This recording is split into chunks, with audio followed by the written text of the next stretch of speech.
लालू यादव ने क्या कहा है कि कोई यादव समाज का काबिल आदमी है उसको हम नेता बना देंगे। लालू यादव तो आज भी यही चाहते हैं कि तेजस्वी यादव ही बिहार के नेता बने। हम लोग तो जनसुराज में हमने ओपन कहा है कि राजद की ओर से लालू जी एक कह दें कि अगर वो जात की बात करते हैं, छोड़िए पूरा बिहार का बात, अगर उनको यादवों की चिंता है तो यादव समाज से किसी आदमी को मुख्यमंत्री का चेहरा घोषित कर दे, जनसुराज उनके समर्थन में खड़ा हो जाएगा। खड़ा होकर दिखाइए। अरे ये जात और की बात करने वाले जो नेता है, ये जात की राजनीति नहीं कर रहे हैं, ये अपने परिवार की राजनीति कर रहे हैं, अपने बच्चों की राजनीति कर रहे हैं। इनको किसी की चिंता नहीं।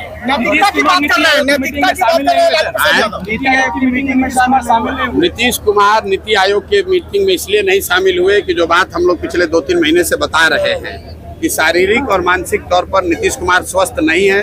नीति आयोग के मीटिंग में जाते तो 4 आदमी देख लेता कि भाई इनका हालत है खराब, इसीलिए उनको ढाक तोप के उनके अफसर और 4 चाटुकार मंत्री उनको यहाँ पर रखे हैं, सुरक्षा के घेरे में रखे हुए हैं।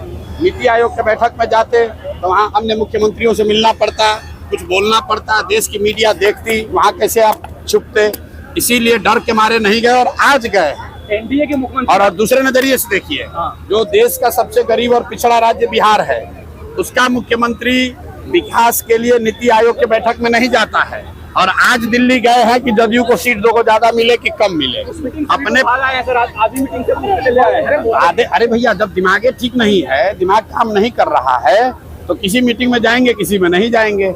लेकिन जो समझने वाली बात है कि नीति आयोग बिहार के विकास के मुद्दे के लिए बैठक थी, देश भर के मुख्यमंत्री जमा हुए थे, तो वहां पर न जाना चाहिए। प्राइवेट मीटिंग में आप जाइए चाहे न जाइए, उसका क्या फायदा। आपको लगता है सर इसके बाद भी बीजेपी उनको चेहरा माने की? बीजेपी उनको चेहरा बनाकर चुनाव तक रखना ही रखना है बीजेपी को, क्योंकि जानता है कि न रखेंगे तो भाग के उधर चले जाएंगे। और 12 सांसदों का समर्थन भी दिल्ली में है। आप बताइए, बिहार के किसी सामान्य परिवार का बच्चा अगर उसको सिपाही बनना है तो उसको फिजिकल टेस्ट देना है, अगर उसको शिक्षक बनना है तो उसको मेडिकल टेस्ट देना है। लेकिन बिहार के मुखिया को न शारीरिक जांच है न मानसिक जांच है। ये आदमी को अपना नाम याद नहीं रह रहा है। किसी महिला को स्टेज पर पकड़ लिया, किसी राष्ट्रीय गान हो रहा है उसमें थपड़ी बजाने लगा, किसी आदमी को मान लीजिए कि उसका शोक में गए हैं वहां पर गाना गा रहे हैं।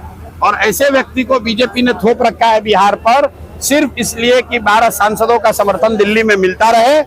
और बिहार की जनता, बिहार के युवा का जो होना है हो, उससे उनको कोई मतलब नहीं है। इसीलिए आप देख रहे हैं कि यहाँ लोगों से हमने पूछा कि मोदी के कहने पर वोट दोगे, तो लोगों ने क्या कहा बताइए। लोगों ने क्या कहा? एक लोग ने कहा नहीं देंगे। नीतीश कुमार का छुट्टी हो रहा है तो भैया आपको छुट्टी हो रहा है कि नहीं, आप जाकर लोगों से पूछिए। चुनाव के बाद क्या होगा? नवंबर में बिहार का निजाम बदलने वाला है, नया व्यक्ति मुख्यमंत्री बनने वाला है। बहुत बहुत धन्यवाद।